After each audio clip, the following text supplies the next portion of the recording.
Si un anciano se agacha a limpiar sus zapatos antes de entrar a un banco, no lo hace por vanidad. Lo hace porque, en otro tiempo, esas suelas gastadas marchaban con propósito. Don Octavio Reyes, de 73 años, se inclinó con lentitud frente a la entrada del Banco Central del Sur. Apoyado en su bastón de madera, sacó de su bolsillo un pañuelo cuidadosamente doblado. Con gestos precisos, limpió el polvo de sus zapatos viejos cuero agrietado, pero reluciente. Desde dentro del vestíbulo, un joven con uniforme de seguridad ya lo observaba en silencio, como si anticipara una molestia. Su chaqueta estaba cerrada hasta el cuello, y en la muñeca izquierda, un reloj militar marcaba las 10:11. Ese reloj llevaba años con él, casi tantos como las caminatas matutinas hasta el banco. Venía siempre a la misma hora, para retirar parte de su pensión. Una rutina pequeña, pero suya. Al llegar, notó el cambio. No había fila. Solo un puñado de personas frente a una pantalla negra. El dispensador de turnos no funcionaba. Una empleada, joven y apurada, hablaba sin mirar a nadie. El sistema físico está fuera de servicio. Solo se puede tomar número con la app del banco. Octavio, con voz tranquila, preguntó, ¿y si uno no tiene celular? Ella dudó un segundo. Luego respondió con amabilidad ensayada. Puede consultar en línea más tarde. O volver otro día. Pero otro día, él aún necesitaría comer. Y pagar su medicina. El guardia que lo había estado observando se acercó. Señor sin número ni aplicación, le voy a pedir que deje espacio a los demás. Solo necesito retirar mi pensión, joven. No molesto a nadie. Entiendo. Pero hay protocolos, dijo el guardia, sin cambiar el tono. Protocolos. Esa palabra que convierte personas en trámite. Don Octavio retrocedió un paso. Una mujer mayor, sentada cerca, murmuró apenas. A mí también me pasó. Ya no quieren vernos aquí. Se sentó en la banca de cemento afuera. Una sombra exacta bajo el cartel que decía, preferencia adultos mayores. El banco, ahora más moderno que humano, seguía funcionando sin él. Sacó del bolsillo su cajita metálica. Dentro, pastillas ordenadas en compartimentos de días. Luego, su billetera. Entre los billetes, una foto antigua. Él, con uniforme, mirada serena. Y al lado, un pequeño llavero negro, dispositivo de geolocalización. Su hijo Tomás se lo había dado hacía meses. Papá, si pasa algo, si no te sientes bien, si alguien no te trata como se debe, solo aprieta aquí. No es para emergencias, es para no estar solo. Él nunca lo había usado. Hasta hoy, ningún protocolo explica cómo se descompone el alma cuando te piden que esperes afuera de tu propia dignidad. Miró el reloj. 10:13. El segundero aún marcaba su paso. Pero dentro del banco, nadie lo notaba. Nadie vino a explicar. Nadie preguntó su nombre. Si alguna vez sentiste que tu tiempo no valía, deja el número 53 en los comentarios. Es el número que nunca le dieron a él. Lo que don Octavio no sabía es que sí había alguien mirándolo. Desde una oficina en el tercer piso, alguien que no necesitaba aplicación para reconocer una injusticia. Don Octavio seguía sentado en la banca de cemento. Había vuelto a cerrar la billetera, como si así pudiera guardar también la dignidad que le acababan de quitar. El banco seguía funcionando. Las ventanillas brillaban. Los números digitales corrían, pero ninguno era el suyo. Se puso de pie, lentamente. Avanzó con el bastón hacia la entrada. Disculpe, le dijo al guardia, con voz clara pero serena. Vengo cada semana, siempre con mi libreta. ¿Hay alguien con quien pueda hablar? El guardia no contestó de inmediato. Lo miró con cierto fastidio. Lo escuché antes, señor. Si no tiene la app, no hay forma de sacar turno hoy. Entiendo, pero necesito el dinero para mi tratamiento. Son las normas, dijo el guardia, como quien aprieta un botón invisible para cerrar la puerta sin moverse. A su lado, un joven de chaqueta deportiva murmuró lo suficientemente alto. Estos viejos nunca entienden que el mundo cambió. Octavio no respondió. Bajó la vista. Sacó su caja metálica. Intentó abrir el compartimiento marcado con una L, pero el mecanismo se trabó. La tapa se dio de golpe, y una pastilla blanca saltó como si escapara. Rebotó una vez. luego otra. Rodó bajo una silla metálica, entre los zapatos apurados de los otros. Octavio soltó un leve suspiro. Apoyó el bastón. Se inclinó. Una punzada lo detuvo. La espalda crujió sorda, pero no se rindió. Estiró la mano con firmeza, no por valentía, sino porque esa pastilla era un día más sin dolores, un día más sin hospital. En la sala de vigilancia, Clara observaba desde la cámara 3. El zoom no era perfecto, pero vio la escena completa. El bastón temblando, la cápsula rodando, el cuerpo delgado doblándose en dos. Y luego, esa mirada. Él levantó la vista, directamente hacia el lente de la cámara. Clara se quedó inmóvil.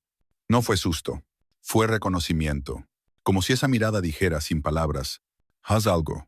Pero Clara no era supervisora, ni gerente.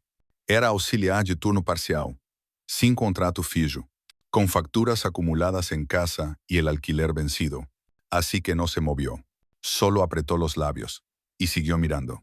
Octavio recuperó la pastilla. Se reincorporó con dificultad. Volvió a la banca. El sol ya no le daba en la cara, pero la sombra también era suya. Sacó el pequeño dispositivo negro, el llavero que su hijo le había dado. Lo sostuvo unos segundos entre los dedos. Y entonces, por primera vez, lo presionó. Ningún sonido salió de ese botón. Pero a casi 10 kilómetros de ahí, un teléfono vibró 2 veces en el bolsillo de alguien que aún lo llamaba papá. Y esa persona ya venía en camino. 2 vibraciones, breves, suficientes. Tomás Reyes cerró el informe que estaba leyendo y se puso de pie. No necesitaba leer la pantalla. Conocía ese patrón. Miró de reojo su reloj. Luego su chaqueta de campaña, colgada detrás de la puerta. Estaba a menos de 15 minutos del banco. «Comandante, ¿se le ofrece transporte?», preguntó un subteniente, al verlo cruzar el pasillo. «No». «¿Iré solo?», respondió Tomás, con la voz baja y recta. Caminó hacia el estacionamiento, abrió la puerta de su viejo jeep militar sin emblemas y arrancó el motor. El sonido era grave, pausado, un rugido conocido. Ese mismo sonido que cuando niño escuchaba al lado de su padre los domingos, cuando arreglaban el auto viejo en casa. Aquel motor también hablaba de regreso. Don Octavio seguía en la banca. Había recuperado la pastilla, pero no la certeza. Sus manos descansaban sobre el bastón, sus ojos sobre el suelo. Clara, en la sala de vigilancia, no lo perdía de vista. El supervisor pasó detrás de ella y preguntó, ¿todo en orden? Sí. Solo monitoreando, respondió, ocultando el temblor en su voz. Entonces, algo cambió. Un zumbido sordo. Desde la cámara 7, un vehículo sin identificación se detuvo frente al banco. Jeep verde, pintura gastada, pero bien cuidado. Del asiento del conductor descendió un hombre de estatura imponente. Uniforme doblado a la perfección, botas sin barro y una expresión contenida. Cruzó la calle sin prisa, con la postura de alguien que no buscaba permiso, pero tampoco conflicto. El guardia lo interceptó. «Disculpe, señor, ¿puedo ayudarle?». Tomás lo miró. No con rabia, sino con claridad. «Mi padre está sentado allí. El hombre al que ustedes negaron atención por no tener una aplicación». El guardia se tensó. Abrió la boca para replicar, pero Tomás ya seguía su camino. Octavio lo vio acercarse. No parecía sorprendido. «Llegaste», dijo, como quien confirma una oración largamente esperada. Tomás asintió. Se sentó a su izquierda, justo allí, donde, 30 años atrás, Octavio le había enseñado a atarse los cordones. El mismo lugar, el mismo silencio. Ninguno dijo palabra. No hacía falta. Después de unos segundos, Tomás sacó su teléfono y lo alzó levemente, apuntando a la cámara del banco. No para grabar, sino para que supieran que alguien estaba mirando, que no todo quedaría en el aire. Clara, desde su cabina, tragó saliva. No sabía quién era ese hombre, pero sintió algo moverse en el aire. Como si la balanza, por primera vez en años, se hubiera inclinado hacia el lado correcto. Él no exigió explicaciones, no alzó la voz. Solo se sentó al lado de su padre. Y el banco entero supo que algo estaba a punto de cambiar. Pero nadie esperaba lo que Tomás diría al cruzar la puerta principal. Tomás se puso de pie. El banco entero no hizo nada, pero lo sintió todo. Avanzó con el mismo paso con el que, años atrás, cruzaba zonas de silencio hostil. No venía con ira, ni con reclamos. Venía con memoria. El guardia quiso hablar. Señor, mire, no sabíamos que usted... Toma a mano. No como advertencia, sino como pausa. Entro. Adentro, el aire era más frío. Los luces más blancos. Las pantallas seguían girando números que ya no importaban. Nadie preguntó quién era. Pero todos dejaron de hablar. Una administrativa joven, detrás del vidrio, tragó saliva al verlo acercarse. ¿En qué puedo ayudarle, señor? Tomás no respondió. Colocó la libreta bancaria sobre el mostrador sin golpearla. Y con voz suave dijo, «Mi padre no tiene celular, pero tiene historia aquí, más larga que cualquier aplicación». La joven lo miró. Luego bajó la vista. «No vine a pedir cambios. Solo vine a recordarles algo, que cada vez que niegan una puerta a alguien que no sabe escanear un código, también están cerrando otra. La de respeto». A 2 escritorios de distancia, un empleado se levantó de su silla. Dio 2 pasos hacia Tomás, como si fuera a intervenir, pero entonces lo vio. A la libreta, la postura, el silencio, y se detuvo. Volvió a sentarse, sin decir una palabra. En la sala de monitoreo, Clara temblaba. Sabía lo que veía, sabía que no era normal, pero no era un error. Entonces recordó. Meses atrás, un técnico le había dicho, si se corta la red central, se activa atención presencial por defecto. Protocolo 37. Clara tragó saliva y, sin consultar a nadie, desconectó el router principal. 3 pantallas se apagaron. Las luces de turno digital se quedaron congeladas y en las ventanillas, las empleadas se quedaron de pie, sin saber qué hacer. Una voz automática sonó. Atención, sistema digital suspendido. Se activa protocolo de atención manual. Fuera, don Octavio levantó la cabeza. Había escuchado bien. La ventanilla 3 ahora atendía presencialmente. Se puso de pie. Tomás lo acompañó hasta la entrada. No lo guió. Solo caminó a su izquierda, como hacía 30 años, cuando su padre lo enseñó a cruzar la calle. Esta vez, nadie lo detuvo. El guardia se hizo a un lado. Y por primera vez en años, no por miedo, sino por respeto. En la ventanilla 3, una mujer mayor lo recibió con una sonrisa sencilla. «Buen día, señor. ¿En qué puedo ayudarle?» Octavio entregó la libreta. «Solo necesito lo justo, no vengo por más». Ella tecleó despacio, como si cada número tuviera otra importancia. Al entregarle el sobre con los billetes, lo miró a los ojos. «Gracias por recordarnos por qué hacemos este trabajo». Octavio asintió. Tomás, a su lado, no dijo nada. En ese momento, Clara escribió en su libreta, «Hoy vi algo que el protocolo no contempla. Una mirada que abrió más puertas que cualquier clave de acceso». Antes de salir, Tomás se giró. Miró a la sala, a las personas en fila, a los empleados quietos, y entonces un joven funcionario murmuró, «Esto nunca pasó, pero lo recordaré siempre».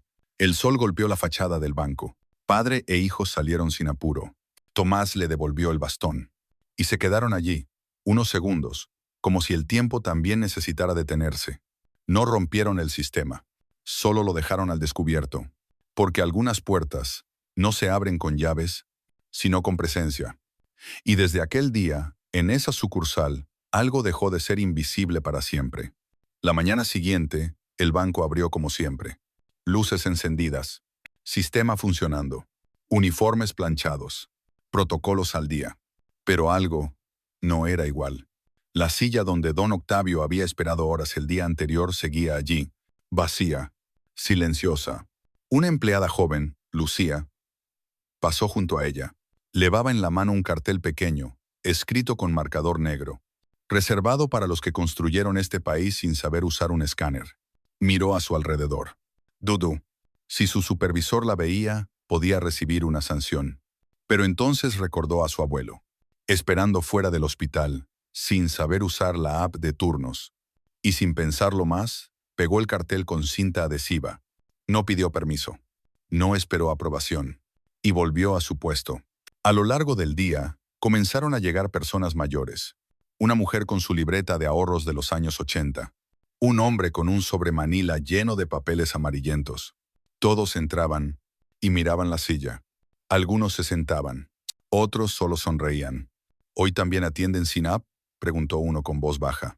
Nadie respondió con palabras, pero una empleada asintió. Desde la sala de cámaras, Clara observaba, y cada vez que un anciano era atendido, hacía una marca en su libreta. Ese viernes hizo 12 marcas. Nunca había contado así antes. Ahora, cada persona contaba, Y no como número, sino como historia. El lunes siguiente, en la pared trasera del banco, apareció algo nuevo. Un mural, sin firma, sin anuncio, solo colores. Una silla vacía, una mano extendida, un rostro de mujer mayor con arrugas y la mirada limpia. Y al fondo, una puerta abierta. Un niño del barrio lo vio y preguntó, ¿quién pintó eso? Su madre respondió, alguien que supo esperar sin rendirse. La foto del mural circuló por redes. Sin hashtag, sans nombre, solo una frase escrita en la base. No rompimos el sistema. Solo lo hicimos visible. Fue compartida por empleados bancarios, personal médico, funcionarios públicos, y en los comentarios aparecieron frases como, mi padre también se perdió en un trámite. Gracias por recordarlo. Yo atiendo al público. De devoir, miraré distinto. Vi a mi abuelo en esa silla y no supe qué hacer. Ahora sí. Pero la ola no paró ahí. En un pequeño hospital rural, una enfermera dejó una silla junto a la entrada. Le colgó el mismo cartel. En un supermercado de barrio, un cajero improvisó un cartel. Si no entiendes los códigos, pregunta. Aquí nadie te apura. Nadie lo pidió. Nadie lo organizó. Solo ocurrió. Clara, al final del turno, pidió limpiar la sala de espera. Ella, que solía irse sin mirar a nadie, limpió con cuidado la silla de Octavio.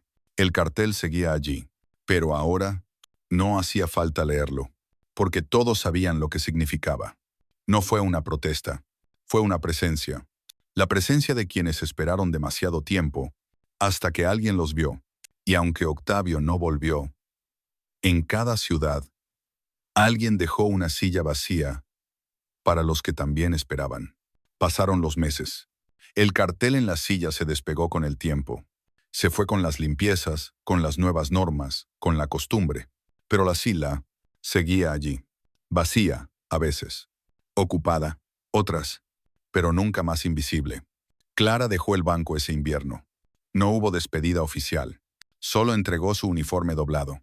Y una libreta pequeña, con la portada escrita a mano. Los que esperaban. La dejó sobre el escritorio de Lucía, la joven que una vez pegó un cartel sin permiso. Dentro de la libreta había páginas llenas de nombres, fechas, rayas suaves. Cada línea, una historia. Lucía la abrió. Revisó. Y con un bolígrafo azul, añadió una más. Tomás Viernes Tisanhet. Y cerró el cuaderno. Sin decir nada. Tomás no volvió al banco. Pero cada viernes acompañaba a su padre al centro de salud. Esperaban en silencio. Juntos. Sin celulares. Solo con tiempo. Un día, una enfermera lo reconoció. Usted es el del banco, ¿no? Tomás negó con una sonrisa. Yo solo soy el hijo de Octavio. Ella asintió. Y le entregó un papel simple. Mayores sin turno lunes y viernes. 8, 0, 10, 0. No era un protocolo oficial, pero era suficiente. En una ciudad lejana, apareció un mural nuevo en la fachada de una oficina postal. Una mujer sentada. Una puerta abierta. Y la frase, esperar no es no saber. Es confiar que, algún día, alguien verá. Nadie sabía quién lo pintó. Pero muchos, al verlo, recordaban a alguien. Una niña de 7 años, al ver el mural, preguntó a su abuela, ¿tú también esperabas así? La abuela sonrió. Yo aún espero. Pero ahora, tú ya sabes mirar. En el banco, Lucía mantuvo viva una costumbre. Cada vez que alguien mayor entraba sin entender las pantallas, ella no les corregía. Les ofrecía una silla, un vaso de agua, y decía, vamos a hacerlo juntos. El día que don Octavio falleció, no salió en los periódicos. No hubo homenajes. Pero esa tarde, alguien llegó al cementerio. Dejó algo junto a la lápida. Un banco de madera, pequeño, sin barniz, con una frase grabada.